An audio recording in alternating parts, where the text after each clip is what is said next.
What's up, Hobby Maniacs? Rob Bear here today with a look at the newest White Dwarf. This is issue 90, dated 17th October 2015, and it is packed with everything there is to know about next week's Tau release, and there is a lot to cover. So before we get to all that, make sure you stay in the trenches, subscribe to this YouTube channel, check out the blog, spikybitsblog.com, and head on over to thelongwar.net.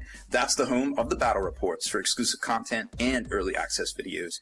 Become a veteran of the Long War today.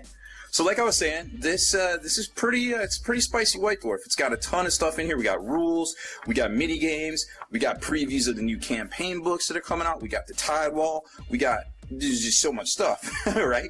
So buckle up. This is only going to be about a 10-minute video. We're going to try to cover it all because pretty much everything in here is worthy about talking about.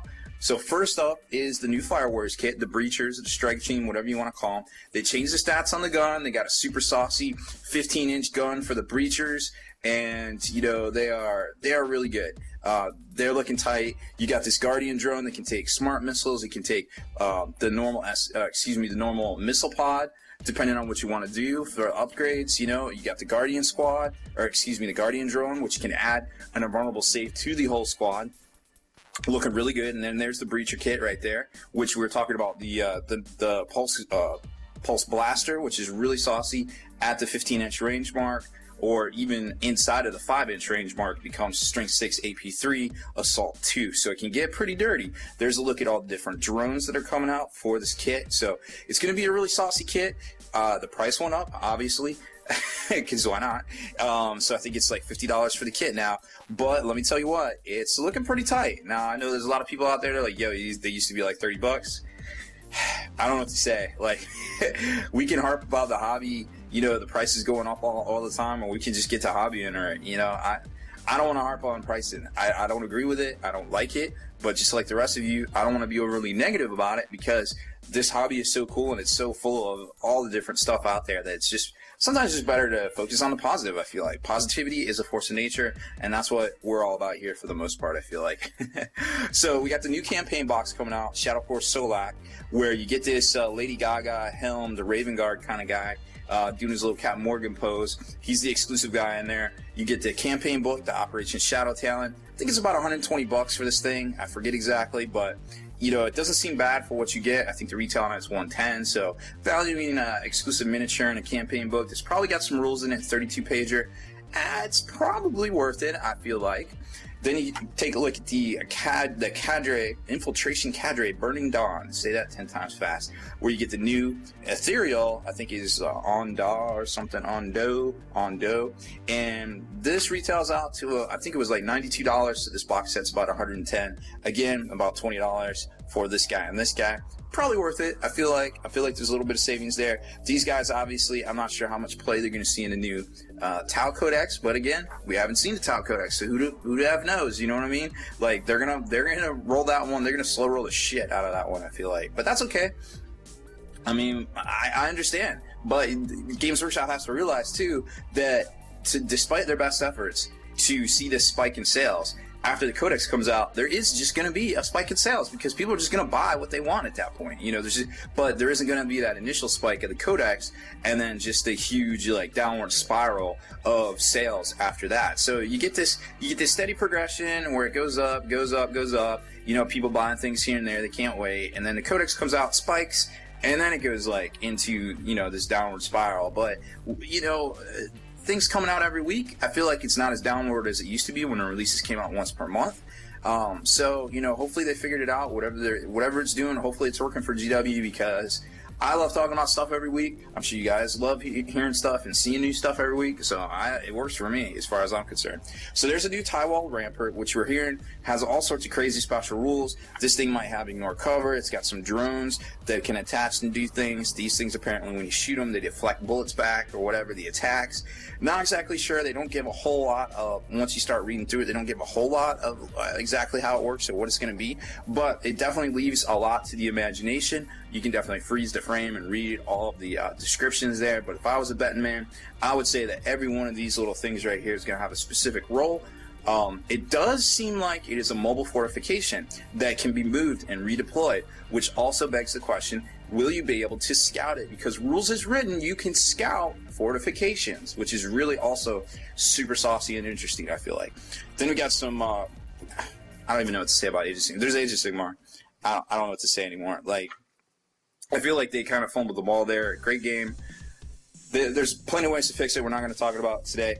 Tau set decals, you know, they got all the crazy looking new sheets, new things on here, and they basically explain what they're for, who they're for, what specific uses they have, like, you know, storm surge, screen display, and things like that. So all sorts of cool stuff there. I'll look at the Forge World, the Raven Guard snipers, the Shadow guys. I forget exactly what they're called, but they're pretty cool. I like them. Paint Splatter article didn't have a preview this week, which was really interesting because normally they have a little like preview, but now they're like, hey, go to the YouTube channel, check out how to paint all this stuff. All right, cool, fair enough. I'll bite. I'll be your Huckleberry. I'll check it out. Cool, cool on them for showing how to do the white armor, how to do the Tau skin, stuff we hadn't seen before. The reds we had seen before. The lenses, okay, that's pretty cool. And the black, like how to shade black. But I feel like this is kind of where the interest level is going to be right here because we hadn't really seen that sort of thing before, which is really cool. I dig it. Then we get into Parade Ground, which is a whole bunch of things, and then Golden Demon 2015, the little levitating Warp Hunter, which is a really neat kit. To do this, you have to have, you know, the accelerator and everything in this base here to turn it on. You can't just get two magnets and have them repulse and just kind of levitate. It doesn't really work that way as much as I would like it to because all my miniatures would do it. Then Armies on Parade, I think is happening in about 2 weeks or so all over the world, so that would be neat to see all the things that come out. Then they get into a bunch of different, you know, previews and things of kind of breaking down different things here and there. You know, hey, you can use this guy for any chapter. Lady Gaga dressed in blue. All right, cool. You know, so keep that in mind. Lots of little tidbits and lots of little Easter eggs, I guess, so to speak, in here. This is a great looking Tau army. We've seen this paint scheme before for a very long time. Next week we have, this is the teaser, we have a Crisis on our hands. Time for the Patient Hunter. Patient Hunter being one of the styles of Tau warfare, which is really interesting. Is like the Patient Hunter, the Killing Blow, this Hammer something, I forget. But it's all, you know, goes into the teachings of True Tide. I forgot. The engram guy, the guy that's dead, but they keep him alive in a hologram kind of thing. He's got to be really pissed. Anywho, so new releases coming out. Obviously, the Fire Warriors. We talked about the price point there. US $50. You got the new campaign boxes, which is the Shadow Force Solak and the Infiltration Hunter Cadre. $110 for that and $140 for the Shadow Force. So I was off a little bit. That's interesting. Okay, well, it's still about a $20 difference, but that's okay. The Tau Empire Tidewall Rampart, the complete kit, $160 retail US. Now I'm hearing that might be a kind of a limited edition thing, like it only comes together in this form for a limited time. So if you want it, definitely might want to pick it up. It might come out separately down the road. We're not sure. This is just stuff we're hearing. And then of course you got the Realm Gate Wars, Hammers of Sigmar, and Hammers of Sigmar Special Edition book, online only if you're really into you know, the Age of Sigmar stuff there. So overall, there was a really good issue. It had a paint splatter. It had a lot of stuff. You know, it had the rules for the new Breachers, the Fire Warrior Breacher team, which we hadn't seen before, which is really interesting. Like I said, they have this really cool Pulse Blaster, which had up to 5 inches, Strength 6, AP 3, Assault 2, and they do have supporting fire. If it works the same, it's going to be pretty dirty to overwatch these guys, so you want to be careful and keep that in mind. Then the Guardian Field, which is from the Guardian Drone, gives a 5-up, and I think there might be a way to amplify the pulse relay in maybe some of these fortifications and things like that. So you basically have these Tau guys with 4-up. You can get them down to a 5-up invulnerable. That's pretty saucy, even if they're in the open. And then if there's a way to boost that as well, you're going to see these guys really becoming a key player, because I feel like we're bound to see some sort of Decurion type formations, type detachments in this army. And if these guys are the compulsory, it's really going to make them worth it to take these guys, because at 9 points each, they have about a scout stat line minus, you know, the toughness and the strength. but they're still pretty solid. They're a solid choice, and they can, you know, they can take the transports. We're not exactly sure what the Devilfish is going to do. You can have the Bonding Knife, not exactly sure what that's going to do. EMP grenades, probably going to work the same. Hopefully, there isn't as much haywire in the 7th edition universe as there used to be, so it's definitely going to be kind of a thing to keep a loose eye on, whether that is part of the profile for the haywire grenade moving forward, I feel like. And then, of course, the tactical support turret, which is a little R2-D2 looking thing. They can either have a missile pod or a smart missile system, depending on what you want to do, which I think is pretty saucy if, you know, you want to blast open a Rhino or something and then gun down the guys inside using this profile, these weapon profiles here. So keep an eye out for that. Like I said, definitely a good issue, definitely worth picking up if you haven't already, because it's there's a lot of stuff in this one for real.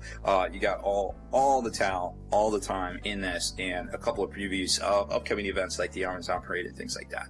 So that's it for this one, guys. Thanks for watching my video.